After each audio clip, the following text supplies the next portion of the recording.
warahmatullahi wabarakatuh.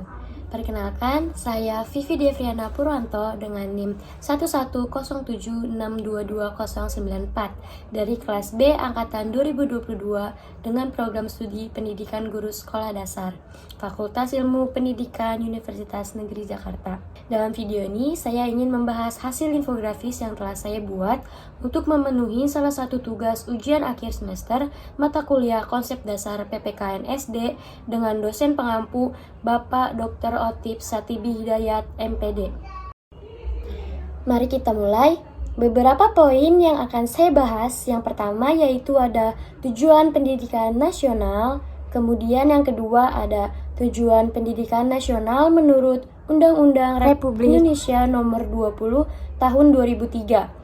Selanjutnya ada 21st Century Skills, yakni beberapa keterampilan yang harus dimiliki oleh guru profesional pada abad 21. Lalu, ada prinsip dasar bagi guru menurut Ki Hajar Dewantara. Kemudian, ada profil pelajar Pancasila.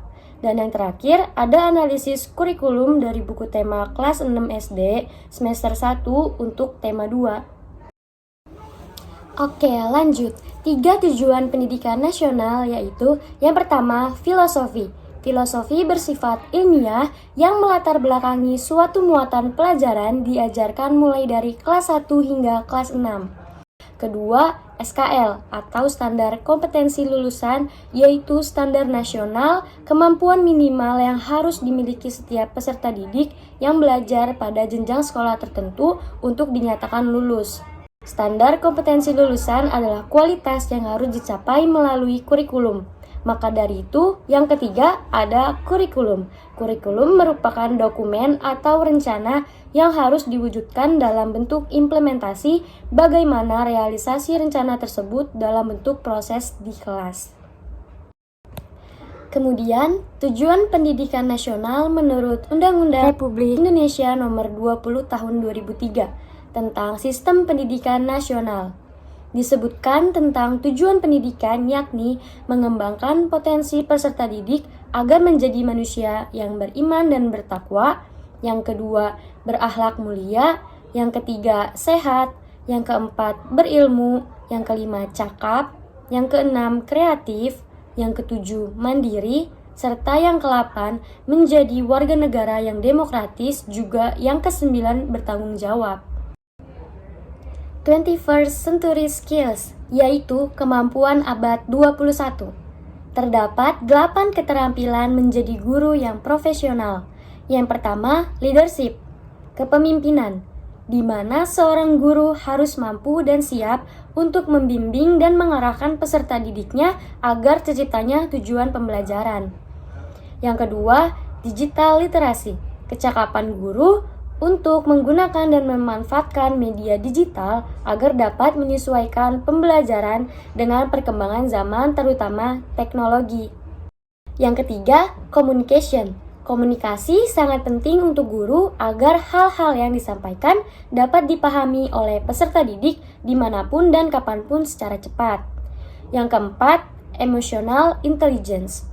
Kecerdasan dalam mengendalikan emosi agar menciptakan suasana yang tentram dan nyaman ketika pembelajaran sedang berlangsung. Yang kelima, entrepreneurship. Kewirausahaan di mana guru dapat mengenal, kemudian mengembangkan kesempatan dalam belajar. Yang keenam, global citizenship. Menjadi warga negara global. Tidak hanya mengetahui perkembangan di dalam negeri saja, namun guru harus mengajak peserta didik untuk update dan berperan aktif dalam menghadapi dan mengatasi tantangan global. Yang ketujuh, problem solving. Guru sebagai manajer kelas harus dapat menemukan akar permasalahan dan menemukan bagaimana solusi untuk penyelesaian atau pemecahan masalah tersebut dalam kegiatan belajar mengajar. Yang kedelapan, teamworking. Pada abad 21 juga terdapat 4C, dan salah satunya adalah collaboration, agar peserta didik terlatih untuk bekerja dalam tim dan harus saling membantu, atau memberi pendapat dan menghormatinya jika berbeda pendapat. Prinsip dasar bagi guru menurut Ki Hajar Dewantara.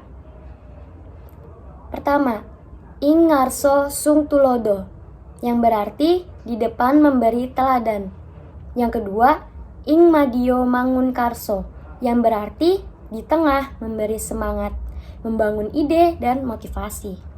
Ketiga, tut wuri handayani, yang berarti di belakang memberi dorongan.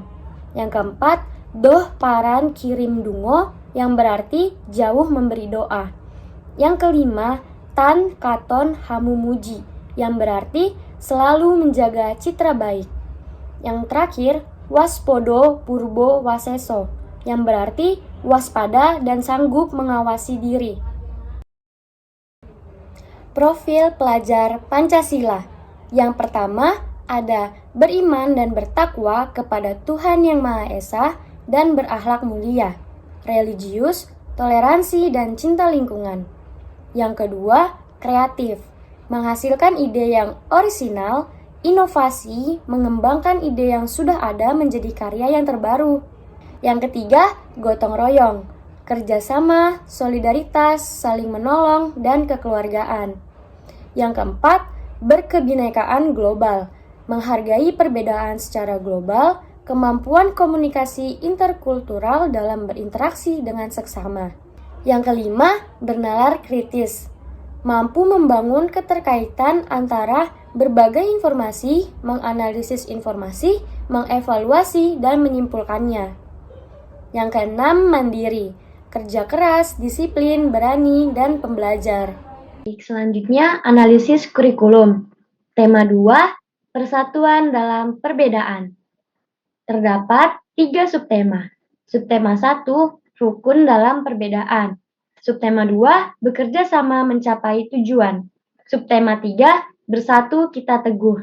Di dalamnya terdapat KI atau kompetensi inti dan KD atau kompetensi dasar yang masing-masing dibedakan menjadi 4 domain. Di antaranya domain spiritual, domain sosial, domain pengetahuan, dan domain keterampilan.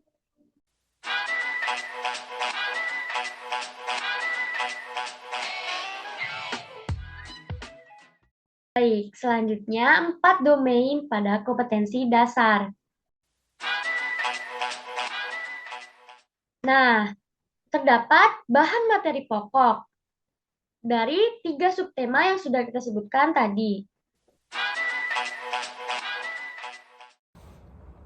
Oke, sekian video yang dapat saya sampaikan. Mohon maaf apabila terdapat kesalahan. Semoga video ini bermanfaat. Terima kasih. Wassalamualaikum warahmatullahi wabarakatuh.